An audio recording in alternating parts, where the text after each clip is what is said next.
Hello दोस्तों, most important one liner series question series में आप सभी का स्वागत है।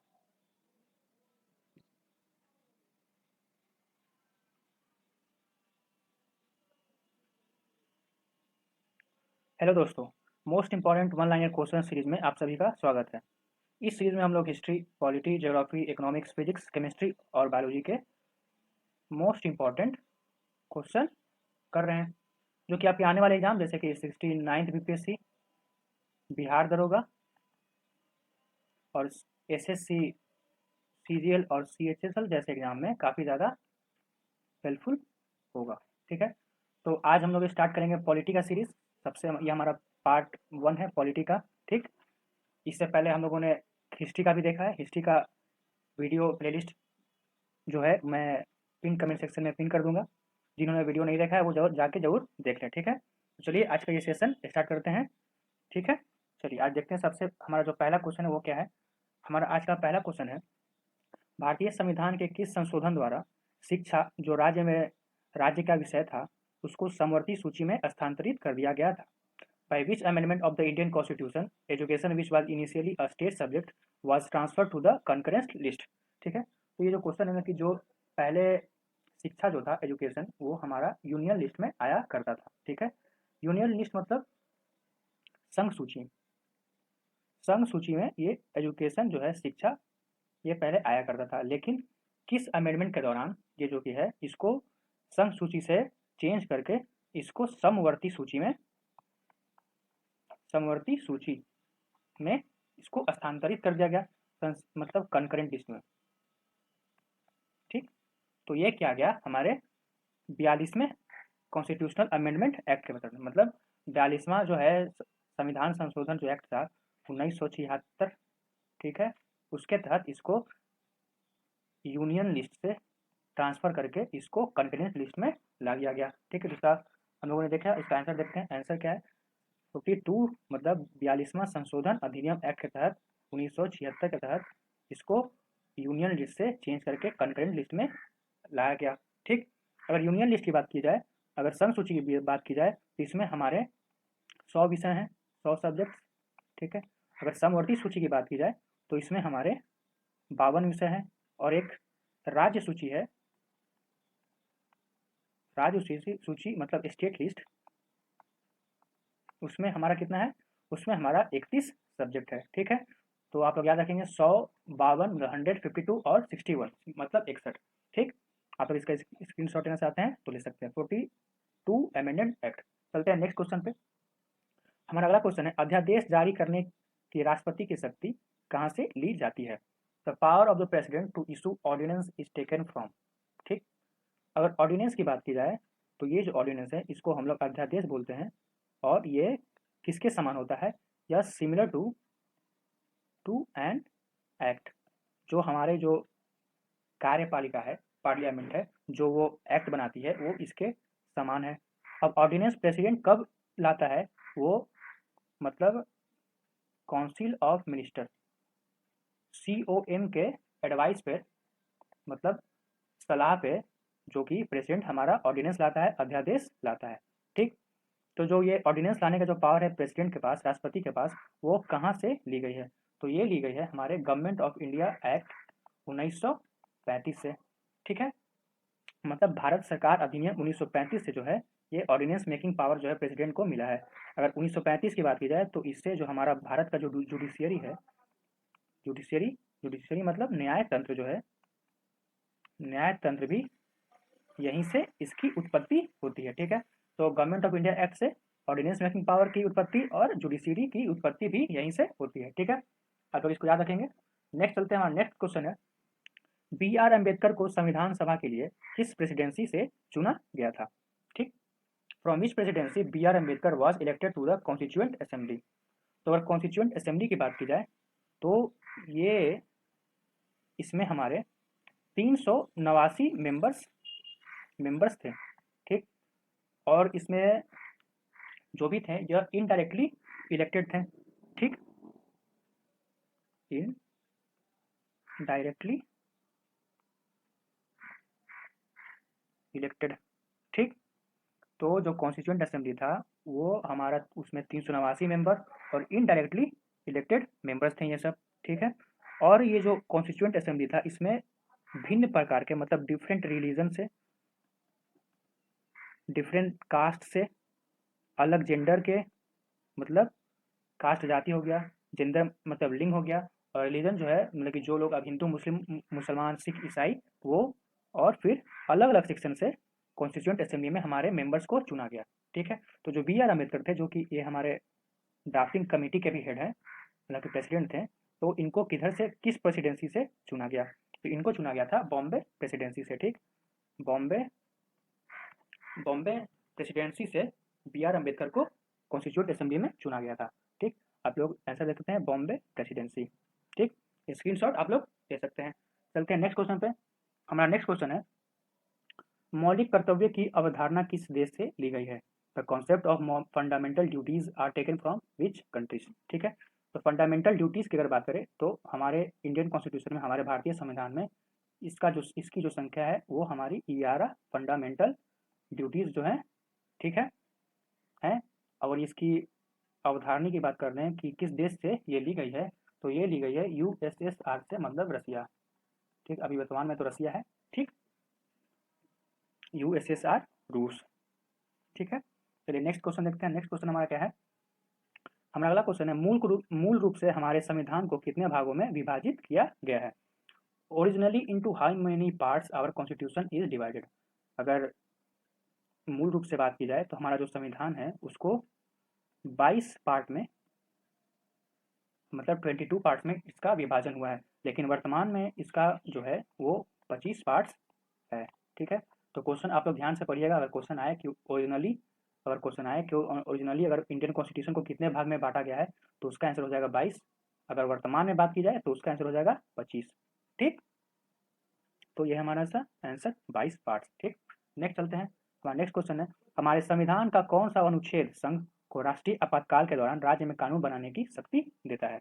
Which article of our constitution gives power to union to frame laws in the state during the national emergency, ठीक है। तो अगर नेशनल इमरजेंसी की बात की जाए, मतलब कि राष्ट्रीय आपातकाल की बात की जाए, तो ये जो कि है हमारा इसकी जो जिक्र जो है, यह जिक्र आर्टिकल नंबर 358 और 359 में किया गया है, ठीक है। आर्टिकल नंबर 358 और 359 में ये किया गया है। और अगर बात की जाए कि नेशनल इमरजेंसी लागू करने के लिए कॉन्स्टिट्यूशन के पास, जो कि नेशनल इमरजेंसी कौन लागू का जो कि अनाउंस कौन करता है, ये बताता कौन है कि हाँ अब नेशनल इमरजेंसी लग गया है, तो किसके द्वारा किया जाता है, वो किया जाता है प्रेसिडेंट के द्वारा। प्रेसिडेंट मतलब राष्ट्रपति के द्वारा यह नेशनल इमरजेंसी की घोषणा की जाती है, ठीक है। तो हम लोगों ने नेशनल इमरजेंसी जाना कि 358 359 आर्टिकल जो है अनुच्छेद, इसमें इसका जिक्र है और किसके द्वारा किया जाता है, यह है राष्ट्रपति के द्वारा किया जाता है। और ये हमारा जो सवाल है, हमारे संविधान का कौन सा अनुच्छेद संघ को राष्ट्रीय आपातकाल के दौरान राज्य में कानून बनाने की शक्ति देता है, तो किसके शक्ति है, ये आर्टिकल हमारा जो है आर्टिकल नंबर 250 जो है हमारा, ये शक्ति देता है। कॉन्स्टिट्यूशन से इसको शक्ति मिलती है कि हाँ अब नेशनल इमरजेंसी लगा सकते हैं, ठीक है। तो आर्टिकल 250 आप लोग याद रखेंगे। नेक्स्ट चलते हैं। हमारा नेक्स्ट क्वेश्चन क्या है, नेक्स्ट क्वेश्चन हमारे संविधान का कौन सा अनुच्छेद भारत के नियंत्रक और महालेखा परीक्षक से संबंधित है। Which article of our constitution deals with the controller and auditor general of India, ठीक। अगर कैग की बात की जाए, अंग्रेजी में इसको कैग बोलते हैं, कैग, ठीक है। तो इसका जो जिक्र है वो हमारे आर्टिकल नंबर 148 में इसका जिक्र है। अगर कैग की काम की बात की जाए तो ये इसका जो भी है, ये हमारे स्टेट मतलब राज्य और यूनियन या सेंटर, ठीक है, सेंटर का जो फंड है, जो भी अकाउंट्स है, अकाउंट्स न कि पैसों की लेन देन जो है, पैसों की लेन देन जो भी है, इसका यह लेखा जोखा रखता है। कौन रखता है, तो कैग। अगर सवाल आया कि स्टेट और यूनियन का जो भी खर्च जो होता है, जो भी अकाउंट्स होता है, वो उसका जो है लेखा जोखा कौन रखता है, तो हमारा कौन रखता है, कैग, ठीक। और इस कैग का जिक्र का किस आर्टिकल में किया गया है, 148, हमारे भारतीय संविधान के 148 में अनुच्छेद में जो आर्टिकल है उसमें किया गया है, ठीक। अगर कैग की ये जो है इसका जो भी एक एडवाइजरी बॉडी है, मतलब परामर्शी अंग है, ठीक है, क्या है, परामर्शी अंग। ये जो भी अपना सलाह देता है प्रेसिडेंट को या गवर्नमेंट को, इंडिया के गवर्नमेंट को, तो वो मात्र एक परामर्श की तरह ही ट्रीट किया जाता है, ठीक है। ऐसा नहीं है कि अगर कौन कैग जो है अगर गवर्नमेंट ऑफ इंडिया या प्रेसिडेंट को अगर कोई बात बता रहा है या कोई परामर्श दे रहा है तो वो उसके ऊपर बाइंडिंग नहीं है। मतलब ऐसा नहीं है कि अगर कोई कैग ये बात बता रहा है तो प्रेसिडेंट को ऐसा करना ही है, ऐसा कुछ नहीं है। सिर्फ एक परामर्शी मतलब कि एडवाइजरी बॉडी है ये, ठीक है, कैग। ठीक है, तो आप लोग स्टेटमेंट में ऐसा करके क्वेश्चन आ सकता है कि कैग का जो भी है वो एडवाइजरी है या बाइंडिंग है, ठीक। तो आप लोग याद रखेंगे सिर्फ एक परामर्शी मतलब एडवाइजरी सजेशन होता है, ठीक। और ये स्टेट और यूनियन का हमारे पैसों का ये जो है लेन देन का ये टोटल हमारा, ठीक, लेखा जोखा रखता है। तो इसका जिक्र कौन से आर्टिकल में है, 148 में, ठीक। चलिए नेक्स्ट चलते हैं। नेक्स्ट हमारा क्या है क्वेश्चन। हाँ, नेक्स्ट क्वेश्चन है भारतीय संविधान के किस भाग में पंचायतों की त्रिस्तरीय प्रणाली की परिकल्पना की गई है। Which part of the Indian constitution in विशेष और three tier system of panchayat, ठीक है। अगर three tier system of panchayat की बात की जाए तो ये हमारे पास पंचायत को जो है बांटा गया है ग्राम पंचायत, ठीक। फिर दूसरा है पंचायत समिति, हमारा जो तीसरा है वो है जिला परिषद, ठीक है। ग्राम पंचायत, पंचायत समिति और जिला परिषद, ठीक है। और ये किस कॉन्स्टिट्यूशनल अमेंडमेंट मतलब संविधान संशोधन के अंतर्गत इसको लाया गया, ये लाया गया हमारे 73वें कॉन्स्टिट्यूशनल अमेंडमेंट एक्ट के तौर तहत। मतलब 73वां जो है हमारा संविधान संशोधन अधिनियम जो था उसके तहत ये जो मतलब जो तीन भागों में पंचायतों को बांटा गया, कौन कौन सा पार्ट था, ग्राम पंचायत, पंचायत समिति और जिला परिषद में, तो किसके तहत बांटा गया, वो था हमारा 73वां कॉन्स्टिट्यूशनल अमेंडमेंट एक्ट, ठीक है। और इसका जो क्वेश्चन है हमारा कौन सा पार्ट में इसका ये जिक्र किया गया है, ठीक है, तो हमारा जो पार्ट है, पार्ट जो 9 है वो हमारे किसके तहत जोड़ा गया, वह 73वां कॉन्स्टिट्यूशनल अमेंडमेंट एक्ट के तहत हमारे पास पार्ट नंबर 9 को हमारे भारतीय संविधान में जोड़ा गया, ठीक। चलिए चलते हैं नेक्स्ट क्वेश्चन में। हमारा नेक्स्ट क्वेश्चन है हमारे संविधान की कौन सी अनुसूची राज्यों के नामों का उल्लेख करती है और उनके क्षेत्रों को निर्दिष्ट करती है, ठीक है। हमारा इंग्लिश में क्वेश्चन है which schedule of our constitution mentions the names of state and specifies their territories, ठीक है। तो हमारा ये क्वेश्चन जो कि ऐसा कौन मतलब कि हमारा जो हमारे भारतीय संविधान में कौन सा जो है शेड्यूल जो कि हमारे स्टेट मतलब कि राज्य और यूनियन टेरिटरीज, यूनियन टेरिटरीज मतलब कि केंद्र शासित प्रदेश के बारे में जिक्र करता है, ठीक है। तो ये कौन सा शेड्यूल करता है, हमारा जो शेड्यूल 1 है, शेड्यूल 1 मतलब जो हमारा पहला शेड्यूल है वो हमारा स्टेट और यूनियन टेरिटरीज के बारे में जिक्र करता है, ठीक है। तो पहली अनुसूची जो है हमारी शेड्यूल 1 मतलब अनुसूची, ठीक है। तो पहला अनुसूची जो कि है स्टेट और यूनियन टेरिटरीज के बारे में जिक्र करता है, ठीक। चलिए नेक्स्ट चलते हैं। हमारा नेक्स्ट क्वेश्चन क्या है, नेक्स्ट क्वेश्चन देखते हैं। हमारे भारतीय संविधान में कितने मौलिक कर्तव्य निहित हैं, how many fundamental duties are enshrined in our constitution, ठीक। तो हम लोगों ने अभी पहले पढ़ा कि फंडामेंटल ड्यूटीज मतलब कि मौलिक कर्तव्य ये कहाँ से लिया गया है, ये लिया गया है यूएसएसआर मतलब रसिया, ठीक है। और कितना है, ये है हमारा 11, ठीक, 11 फंडामेंटल राइट्स। और आप लोग कितने जो 11 फंडामेंटल राइट्स हैं मौलिक कर्तव्य हैं ये कौन कौन से हैं ये जरूर याद कर लीजिएगा क्योंकि क्वेश्चन हमेशा स्टेटमेंट में ये देता ही देता है, ठीक है। चाहे वो बीपीएससी हो जाए या दरोगा हो जाए या एसएससी सीजीएल हो जाए या यूपी पीसीएस हो जाए या कोई भी एग्जाम हो, सब में ये क्वेश्चन आएगा ही आएगा। 11 है, इसको आप लोग याद कर लीजिएगा, रट लीजिएगा, ठीक। चलिए नेक्स्ट चलते हैं। नेक्स्ट हमारा क्वेश्चन क्या है, हमारा नेक्स्ट क्वेश्चन है भारतीय राजनीतिक व्यवस्था में कौन सा सर्वोच्च है, in Indian political system which one is the supreme, ठीक है। तो अगर इसमें बात की जाए पॉलिटिकल सेटअप मतलब कि हमारा जो भारतीय जो संविधान है वो किसके बारे में बात करता है, हमारा जो पॉलिटिकल सिस्टम है वो जो है डेमोक्रेटिक है, ठीक है, डेमोक्रेटिक सेटअप है हमारा भारत, ठीक है। तो ये इसमें सर्वोच्च क्या है, तो हम लोग जैसा कि जानते हैं कि जो हमारा संविधान है सारा जो शक्ति है, सारा जो पावर है, ठीक है, वो किसके द्वारा मिलती है, तो वो हमारे कॉन्स्टिट्यूशन मतलब संविधान के बेसिस पे हमारा जो सारा जो शक्ति, हमारा जो सारा जो पावर है, हमारा देश किसके बेसिस पे चलता है, वो चलता है कॉन्स्टिट्यूशन के बेसिस पे। ठीक है, तो हमारा सुप्रीम कौन सा हो जाएगा, सबसे सुप्रीम जुडिशरी नहीं होगा, क्या होगा, कॉन्स्टिट्यूशन। हमारा जुडिशरी भी, जो न्यायतंत्र है, वो भी कॉन्स्टिट्यूशन के हिसाब से ही चलता है। ठीक है, तो ऐसा देखना हमारा द कॉन्स्टिट्यूशन मतलब संविधान। ठीक, नेक्स्ट देखते हैं हमारा नेक्स्ट क्वेश्चन क्या है। संविधान सभा के मौलिक अधिकारों और अल्पसंख्यकों पर सलाहकार समिति के अध्यक्ष कौन थे। Who was the chairman of the advisory committee on fundamental rights and minorities of the constituent assembly।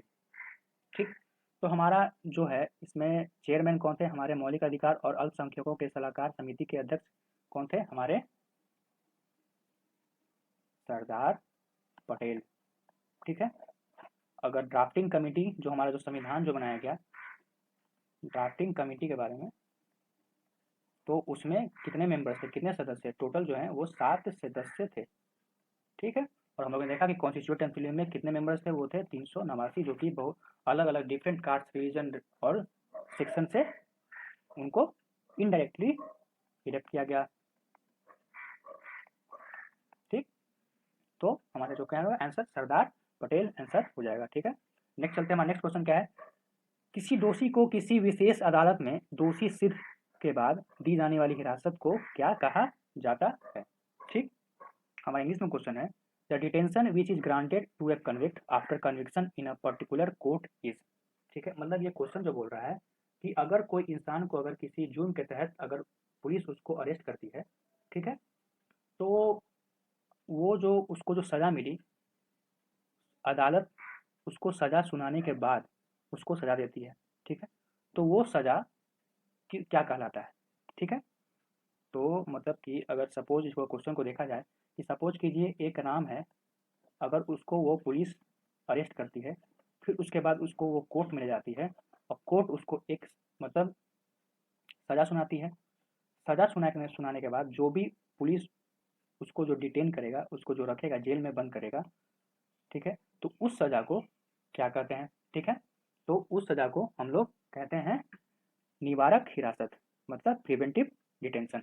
ठीक है, तो हिरासत जो है वो 2 प्रकार का होता है, एक प्रिवेंटिव होता है और एक प्यूनिटिव होता है। इसके बारे में हम लोग बाद में डिस्कस करेंगे, लेकिन जो सज़ा सुनाने के बाद का जो होता है उसको क्या बोलते हैं हम लोग, निवारक हिरासत। ठीक, आगे चलते हैं, नेक्स्ट क्वेश्चन क्या है, और इसका जो जिक्र है हमारे आर्टिकल नंबर, इसको याद कर लीजिएगा, आर्टिकल नंबर 22 में ये इसका जिक्र है। ठीक है, नेक्स्ट चलते हैं, नेक्स्ट क्वेश्चन क्या है, संविधान सभा को भारत के संविधान को बनाने में कितना समय लगा। How much time the constituent assembly took to frame the constitution of India. तो ये क्वेश्चन हमारे 68 बीपीएससी में भी आ चुका है। ठीक है, तो ठीक है, इसका आंसर क्या हो जाएगा, इसका आंसर होगा 2 ईयर्स 11 मंथ्स 18 दिन। ठीक है, 2 साल 11 महीना 18 दिन, याद रखिएगा इसको। ठीक, 2 साल 11 महीना और 18 दिन। नेक्स्ट चलते हैं, हमारा नेक्स्ट क्वेश्चन है, the concept of procedures established by law is originated from which country. कानून पीईएल द्वारा स्थापित प्रक्रियाओं की अवधारणा किस देश से उत्पन्न हुई है। ठीक, तो अगर पीईएल जो है हमारा किस देश से लिया गया है, तो ये लिया गया है हमारा यूनाइटेड किंगडम मतलब ब्रिटेन। ठीक है, ये जो कॉन्सेप्ट है हमारा पीईएल से लिया गया है। तो पीईएल की बात की जाए तो यह जो है कानून की निष्पक्षता को यह नहीं देखता, मतलब कि कानून की निष्पक्षता। ठीक है, मतलब fairness of law, fairness of law को यह नहीं देखता। यह क्या देखता है, पीईएल के तहत जो क्या देखता है, यह देखता है कि हमारा जो भी जो कानून बना है वो प्रॉपर उसको फ्रेम किया गया है। ठीक है, टोटल प्रोसेस फॉलो किया गया है इसको बनाने में या नहीं किया गया है। ठीक है, ये नहीं देखता है कि हाँ अगर कोई अगर इंसान जो है अगर वो चोरी करता है, अगर उसको सज़ा मिल गई, मौत की सज़ा मिली, तो वो उसके फेयरनेस को नहीं जांचती। ठीक है, क्या जांचती है, बस वो जो है जो कानून बना गया है चोरी के लिए, वो जो है कि टोटल स्टेप फॉलो किया गया हो या नहीं किया गया हो। ठीक है, तो ये कहाँ से ली गई है, ये हमारे ब्रिटेन यूनाइटेड किंगडम से ली गई है, आप इसको याद रखेंगे, प्रोसीजर्स एस्टेब्लिश्ड बाय लॉ। ठीक है, United kingdom is the answer. ठीक, फेयरनेस ऑफ लॉ कानून की निष्पक्षता को नहीं देखता।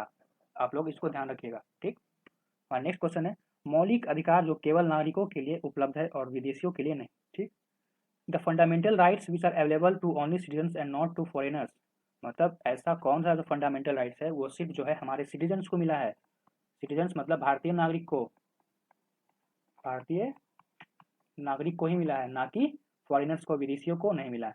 तो आप लोग इसको याद रखेंगे, आर्टिकल नंबर 15, 16, 19, 29 और 30। कौन कौन सा? 15, 16, 19, 29, 30, 15, 16, 19, 29, 30 जो है, इसमें जो भी जो सब्जेक्ट है, जो भी विषय है, जो भी जिक्र किया गया है, वो सिर्फ और सिर्फ किसके द्वारा इंजॉय किया जाएगा, किसके ऊपर लागू होगा? वो सिर्फ भारतीय नागरिक के ऊपर ही लागू होगा, ना कि विदेशियों के ऊपर, ठीक। आप लोग अगर आर्टिकल नंबर 15 में क्या जिक्र है, 16 में क्या जिक्र है, 19 में क्या जिक्र है, 29 में क्या जिक्र है और 30 में क्या जिक्र है, वो आप लोग एक बार रेफर करिएगा, देखिएगा क्या है, ठीक। ऐसा क्या होगा? 15, 16, 19, 29, 30, ठीक। चलिए नेक्स्ट चलते हैं। नेक्स्ट क्वेश्चन है, भारतीय संविधान के किस अनुच्छेद के तहत राष्ट्रपति को अध्यादेश जारी करने का अधिकार है? Under which article of the Indian constitution president is empowered to issue ordinance? अगर अध्यादेश की बात की जाए, ऑर्डिनेंस मेकिंग पावर की बात की जाए, जो कि प्रेसिडेंट को है, वो आर्टिकल नंबर 123 के तहत इसको प्रेसिडेंट को ये पावर दिया गया है। तो प्रेसिडेंट जो है हमारा, राष्ट्रपति जो है, ये हमारा ऑर्डिनेंस लागू करता है। किसके ये मतलब किससे कंसल्ट करके, मतलब कि अगर किससे बातचीत करके जो होता है, सबसे पहले with consultation of council of minister, मतलब काउंसिल ऑफ मिनिस्टर से राय सलाह लेकर के प्रेसिडेंट जो है ये ऑर्डिनेंस लागू करता है। ऑर्डिनेंस कब लागू होता है? मतलब जब पार्लियामेंट, मतलब कार्यपालिका सत्र में न हो, तब ये ऑर्डिनेंस लागू किया जाता है। जब पार्लियामेंट सत्र में न हो, तब ये ऑर्डिनेंस पास किया जाता है, और इसका जो है ये एक कानून की तरह ही ट्रीट किया जाता है, ठीक। तो हमारा क्वेश्चन क्या है, कौन से आर्टिकल में जिक्र है? तो आर्टिकल नंबर 123 में इसका जिक्र है, आंसर 123, ठीक। नेक्स्ट चलते हैं।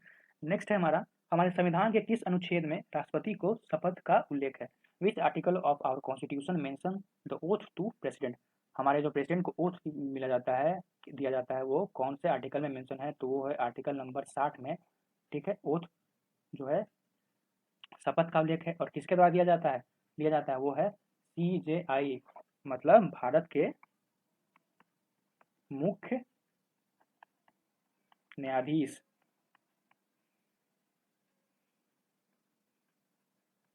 भारत के मुख्य न्यायाधीश के द्वारा इनको शपथ दिलाई जाती है। और वर्तमान में हमारे भारत के मुख्य सचिव कौन है? चंद्रचूड़ साहब जो हैं हमारे भारत के वर्तमान मुख्य न्यायाधीश हैं, ठीक है। तो which article of the constitution oath to president? तो हमारा आंसर क्या होगा? आर्टिकल नंबर 60, ठीक है, आर्टिकल नंबर 60। नेक्स्ट चलते हैं, नेक्स्ट क्वेश्चन क्या है, किस भारत के दूसरे नागरिक के रूप में जाना जाता है? Who is refer to as second citizen of India? अगर सेकंड सिटीजन की बात की जाए तो ये उपराष्ट्रपति को, ये हम लोग इसको जानते हैं, VP। अगर फर्स्ट सिटीजन की बात की जाए तो वो हमारे किसको है? प्रेसिडेंट को बोलते हैं फर्स्ट सिटीजन, ठीक है। भारत के उपराष्ट्रपति हमारे सेकंड सिटीजन, ठीक। नेक्स्ट चलते हैं, नेक्स्ट हमारा क्वेश्चन क्या है? नेक्स्ट हमारा क्वेश्चन है, भारत के राष्ट्रपति भारत के किस कोष से अपना वेतन प्राप्त करते हैं? President of India receives is salary from which fund of India? ठीक है, अगर इंडिया के फंड की बात की जाए, जो कि ये जो फंड की बात की जाए, मतलब कोष की बात की जाए, तो भारत में 3 प्रकार के कोष हैं, ठीक है। अगर देखें, संचित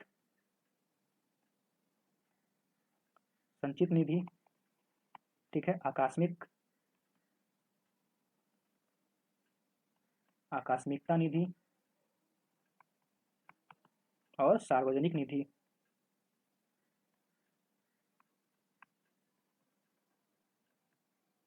ठीक है। अगर इसको हिंदी में बोला जाए, संचित मतलब कॉन्सोलिडेटेड फंड ऑफ इंडिया, आकस्मिक बात की जाए तो कॉन्टीजेंसी फंड ऑफ इंडिया, अगर सार्वजनिक बात की जाए तो public account committee of India. तो क्या है? Consolidated fund of India. आकस्मिक क्या हो गया? Contingency fund of India, English में हम लोग बता रहे हैं। अगर सार्वजनिक की बात की जाए तो public account committee of India, ठीक है। तो आप लोग में देख लीजिए, हम लोग स्क्रीन शॉट ले सकते हैं। आकस्मिक, कॉन्टीजेंसी और संचित हमारा कंसोलिडेटेड फंड। तो हमारे जो प्रेसिडेंट जो वेतन किससे प्राप्त करते हैं, वो हमारे कंसोलिडेटेड फंड ऑफ इंडिया मतलब कि संचित निधि से हमारे जो प्रेसिडेंट को उनकी सैलरी मतलब वेतन मिलती है। ठीक है, भारत की संचित निधि कंसोलिडेटेड फंड ऑफ इंडिया। ठीक, नेक्स्ट चलते हैं हमारा। तो हम लोग देख लें कि भारत में हमारे कितने प्रकार के फंड है, कितने प्रकार की कोष है, तो 3 प्रकार के। ठीक है, क्वेश्चन आएगा तो आप लोग याद रखिएगा। नेक्स्ट चलते हैं, नेक्स्ट क्वेश्चन है, लोकसभा के लिए नए निर्वाचित सदस्यों को शपथ कौन दिलाता है? Who administers the oath to newly elected MPs of Lok Sabha? जो कि है हमारे जो एमपी में जब भी हमारा कोई सरकार की जो गठन होती है, जो हमारा जो लोकसभा जो गठन होता है, तो सबसे पहले जो है उनके जो एमपीज होते हैं, मेंबर्स ऑफ पार्लियामेंट जो है उन लोकसभा के, उसको शपथ कौन दिलाता है? ठीक है, तो उनको शपथ दिलाया जाता है प्रोटर्म प्रोटर्म प्रोटर्म स्पीकर। ठीक है, नाम आप लोग याद रखिएगा। प्रोटर्म स्पीकर के द्वारा न्यूली इलेक्टेड मतलब जो नए निर्वाचित सदस्यों को शपथ दिलवाई जाती है। ठीक है, ये एमपीज के बारे में है। अगर मिनिस्टर्स के बारे में बोल रहे तो मिनिस्टर्स को शपथ कौन दिलाया जाता है? वो दिलाता है स्पीकर। ठीक है, और नए निर्वाचित को एमपीज को प्रोटर्म स्पीकर। तो मिनिस्ट्रीज और मेंबर ऑफ पार्लियामेंट में बहुत ज़्यादा डिफरेंस है, भिन्नता है, आप लोग मिला मत दीजिएगा। ठीक, प्रोटर्म स्पीकर। हम पॉलिटी का और भी वीडियो लाएंगे, इसमें काफ़ी कॉन्सेप्ट आपका क्लियर होगा। ठीक, पॉलिटी जो कि है एक बहुत ज़्यादा इंपॉर्टेंट रोल प्ले करता है, जो कि हमारे एग्जाम जो है बीपीएससी को क्लियर करने में। ठीक है, उसमें वर्ड अगर चेंज होगा तो काफ़ी मीनिंग उसका चेंज हो जाता है। ठीक, तो इसलिए बहुत ज़्यादा जरूरी उसको डिटेल में पढ़ने की ज़रूरत है। ठीक है, तो अगर यही है, एमपीज अगर दे देगा कहीं क्वेश्चन में, कभी स्पीकर दे देगा, और अगर अच्छा से ध्यान से नहीं पढ़िएगा तो आप लोग गलत ऑप्शन मार के आ जाइएगा। तो बीपीएससी में नेगेटिव भी है, तो भाई बहुत ज़्यादा ध्यान से। ठीक है, तो चलिए नेक्स्ट क्वेश्चन पे देखते हैं। नेक्स्ट क्वेश्चन क्या है, राष्ट्रपति द्वारा बनाए गए अध्यादेश की वैधता के लिए अधिकतम समय सीमा क्या है? What is the maximum time limit for the validity of ordinance made by president? तो जो भी हम लोग अभी देखा कि प्रेसिडेंट के द्वारा ऑर्डिनेंस बनाया जाता है, न्यायाधीश बनाया जाता है, तो इसकी जो मैक्सिमम जो सबसे ज़्यादा वैधता कितने समय तक की है? तो ये है हमारा 6 महीना और 6 हफ्ता। ठीक है, 6 महीना 6 हफ्ता। ठीक है, 6 मंथ्स एंड 6 वीक्स। ठीक है, 6 महीना हिंदी में कहते हैं 6 हफ्ता। ठीक है, दिमाग में हटा लीजिए, इसको घुसा लीजिए कि 6 महीना 6 हफ्ता। अब जो है 6 महीना 6 हफ्ता कैसे हुआ, इसके बारे में जानना जरूरी है। तो 6 महीना जो होता है वो किसी भी एक सत्र के मतलब पार्लियामेंट के सत्र के बीच का गैप होता है, और 6 हफ्ता जो होता है वो एक ऑर्डिनेंस का एक वैलिडिटी होता है। ठीक है, अगर कोई प्रेसिडेंट अगर कोई ऑर्डिनेंस पास करता है, कोई मतलब उसको देता है ऑर्डिनेंस, अध्यादेश जो देता है, तो उसका वैलिडिटी है 6 हफ्ता। तो अगर मान लीजिए कि अगर सत्र में अगर पार्लियामेंट अगर सत्र में नहीं है, तो उसका जो टोटल वैलिडिटी क्या हो जाता है? 6 महीना 6 हफ्ता। ठीक है, मैक्सिमम ये बता रहे हैं। ये क्या क्वेश्चन हमारा सबसे ज़्यादा अधिकतम समय? ठीक, तो 6 महीना 6 हफ्ता। ठीक है, 6 मंथ 6 वीक। नेक्स्ट देखते हैं। हाँ, नेक्स्ट क्वेश्चन है, भारतीय संविधान का कौन सा अनुच्छेद संसद सदस्यों की अयोग्यता से संबंधित है? Which article of the Indian constitution deals with the disqualification of the members of parliament? मतलब अगर कोई मेंबर ऑफ पार्लियामेंट है, उसको दल बदल कानून के तहत अगर उसको मतलब कि उसका जो मेंबरशिप है, उसकी जो सदस्यता है, किसके द्वारा छीन ली जाती है? स्पीकर और प्रेसिडेंट के द्वारा छीन ली जाती है। सिर्फ प्रेसिडेंट के द्वारा नहीं, सिर्फ स्पीकर के द्वारा नहीं छीनी जाती है, वो प्रेसिडेंट के द्वारा भी छीन ली जाती है। कैसे छीन ली जाती है, उस पर हम एक डिटेल वीडियो अगर आपको चाहिए तो आप कमेंट करिए कि कैसे स्पीकर और प्रेसिडेंट के द्वारा अलग अलग सदस्यता इसकी छीन ली जाती है। ठीक है, सिर्फ स्पीकर के द्वारा जो है दल बदल कानून के तहत जो स्पीकर जो हमारा जो किसी भी मेंबर ऑफ पार्लियामेंट मतलब कि संसद सदस्य को मतलब कि वो अयोग्य मानता है, सिर्फ स्पीकर के द्वारा नहीं, वो प्रेसिडेंट भी उसको अयोग्य साबित कर सकता है। ठीक है, तो आर्टिकल कौन सा है हमारा? आर्टिकल जो है 102 आर्टिकल, ये हमारा इससे इसका जिक्र करता है। ठीक, आर्टिकल नंबर 102। अगर वीडियो चाहिए होगा कैसे, तो आप लोग कमेंट करिएगा, हम उस पर एक वीडियो बनाएंगे। ठीक, नेक्स्ट चलते हैं। भारत में राष्ट्रीय आपातकाल की घोषणा कौन करता है? Who proclaims the national emergency in India? अगर भारत में अगर बात की जाए नेशनल इमरजेंसी की, तो अब तक 3 बार लग चुका है। ठीक है, इसके जो रिलेटेड फैक्ट बताने 3 बार लग चुका है। और ये किसके द्वारा की जाती है? अगर इसका जिक्र किया जाए नेशनल इमरजेंसी का जिक्र जो है आर्टिकल नंबर हमारे 358 और 359 में किया गया है। और ये किसके द्वारा अनाउंस किया जाता है, किसके द्वारा घोषणा की जाती है? ये की जाती है प्रेसिडेंट के द्वारा, मतलब राष्ट्रपति के द्वारा ये नेशनल इमरजेंसी की, ठीक है, घोषणा की जाती है। अगर नेशनल इमरजेंसी की बात की जाए तो ये 2 प्रकार का होता है। ठीक है, ये भी बहुत ज़्यादा डिटेल में है, अगर आपको वो भी वीडियो चाहिए तो भी इसके बारे में भी कमेंट करिएगा, हम उस पर भी वीडियो बनाएंगे। ठीक, इसका आंसर क्या हो जाएगा हमारा प्रेसिडेंट मतलब राष्ट्रपति। ठीक है, नेक्स्ट चलते हैं। नेक्स्ट हमारा क्वेश्चन है, भारतीय लोकतांत्रिक व्यवस्था की सबसे बड़ी सदस्य समिति कौन सी है? Who is the largest parliamentary committee of the Indian democratic setup? अगर पार्लियामेंट जो है और उस कमेटी की बात की जाए, जो कि सबसे बड़ी कमेटी है, वो है हमारा एस्टीमेट्स कमेटी। ठीक है, और इसकी बात की जाए एस्टीमेट कमेटी, तो सारे जो सदस्य हैं ऑल आर फ्रॉम लोकसभा, मतलब इसमें जितने भी सदस्य हैं वो कहाँ से हैं? वो लोकसभा के ही होते हैं, वो लोकसभा से ही बिलोंग करते हैं। ठीक है, एस्टीमेट कमेटी, ठीक है, मतलब प्राक्कलन समिति। ठीक, तो प्राक्कलन समिति के अगर कार्य की बात की जाए तो यह जो है हमारे जो गवर्नमेंट है, हमारी जो सरकार है, उसको यह सजेस्ट देता है या सुझाव देता है कि हमारी जो सरकार है क्या क्या पॉलिसी होना चाहिए, क्या क्या लॉ बनाना चाहिए, उसके ऊपर यह मतलब कि यह सरकार को अपना सुझाव देती है। ठीक है, तो ये भी एक एडवाइजरी कमेटी मतलब कि एक क्या है, कैग की तरह क्या है ये, मतलब सिर्फ एक परामर्शी बॉडी है। ठीक है, एडवाइजरी बॉडी है। ठीक है, चलिए नेक्स्ट चलते हैं, नेक्स्ट हमारा क्वेश्चन देखते हैं। नेक्स्ट क्वेश्चन है, union territories of India's are administered by whom? Bharat के मुख्य शासित प्रदेश को किसके द्वारा प्रशासित किया जाता है? अगर यूनियन टेरिटरीज की बात की जाए तो ये हम लोगों ने देखा कि ऊपर इसका जिक्र किसमें किया जाता है, जिक्र जो होता है वो पार्ट 1 में। ठीक है, अगर यूनियन टेरिटरीज की बात की जाए तो किसके द्वारा एडमिनिस्ट्रेट किया जाता है, किसके द्वारा प्रशासित किया जाता है? वो किया जाता है प्रेसिडेंट, राष्ट्रपति के द्वारा। अब राष्ट्रपति जो है ये डायरेक्ट नहीं करता है, डायरेक्ट ये राष्ट्रपति के द्वारा एक आदमी होता है, एक पोस्ट होता है, एक पद होता है जिसपे उसका नाम क्या है, उसका नाम है उप राज्यपाल। उप राज्यपाल, अगर इंग्लिश में बात की जाए तो इसको बोलते हैं लेफ्टिनेंट गवर्नर। लेफ्टिनेंट गवर्नर जो कि प्रेसिडेंट के द्वारा अपॉइंट किया जाता है। क्या किया जाता है? अपॉइंट। का निर्वाचन कौन करता है? सवाल आया कि लेफ्टिनेंट गवर्नर मतलब उप राज्यपाल का निर्वाचन कौन करता है, तो वो करता है प्रेसिडेंट, राष्ट्रपति। ठीक है, तो हमारा क्वेश्चन क्या है, केंद्र के भारत के केंद्र शासित प्रदेशों को किसके द्वारा प्रशासित किया जाता है? तो वो किया जाता है राष्ट्रपति के द्वारा। लेफ्टिनेंट गवर्नर आप लोग अगर ऑप्शन में रहे तो वो मत मार के आ जाइएगा आंसर, वो गलत हो जाएगा। ठीक है, president is the right answer. ठीक है, राष्ट्रपति हमारा आंसर हो जाएगा प्रेसिडेंट। ठीक, नेक्स्ट चलते हैं। हमारा नेक्स्ट क्वेश्चन है, संविधान की 10वीं अनुसूची किससे संबंधित है? 10th schedule of the constitution relates to, जो कि हमारा दल बदल कानून, दल बदल कानून। ठीक है, तो हमारा 10वां जो शेड्यूल है, 10वां जो अनुसूची है वो किससे, एंटी डिफेक्शन लॉ से संबंधित रखता है। ठीक, हम लोगों ने इसके पीछे भी देखा कि कैसे प्रेसिडेंट और स्पीकर दोनों किसी भी एमपीज को डिसक्वालीफाई कर सकते हैं, ठीक, अयोग्य मान सकते हैं। अगर वीडियो चाहिए होगा तो आप लोग कमेंट करिएगा कि हाँ इस पर एक वीडियो चाहिए, इस पर डाउट अगर हो तो कमेंट कीजिएगा। ठीक है, तो एंटी डिफेक्शन लॉ हमारा आंसर हो जाएगा बदल विरोधी कानून। ठीक, विरोधी कानून। ठीक, तो दोस्तों आज के लिए इस वीडियो लेक्चर में हम लोगों ने पॉलिटी के सवाल किए। ठीक है, तो जो कि आपके आने वाले एग्जाम जैसे कि बीपीएससी हो गया, बिहार दारोगा का हो गया, एसएससी सीजीएल हो गया, सीएचएसएल हो गया। ठीक है, और ये पॉलिटी तो है, ये तो यूपी पीसीएस में भी आता है, हर एग्जाम में आता है, तो इसके लिए भी काफ़ी ज़्यादा हेल्पफुल होगा। तो इससे पहले हम लोगों ने 4 पार्ट, 1 2 3 4 पार्ट हम लोगों ने हिस्ट्री का देखा है। ठीक है, और भी वीडियो आएगा हिस्ट्री का, फिलहाल अभी पॉलिटी का स्टार्ट कर दिए हैं हम। ठीक है, तो आज ये पॉलिटी का फर्स्ट पार्ट है।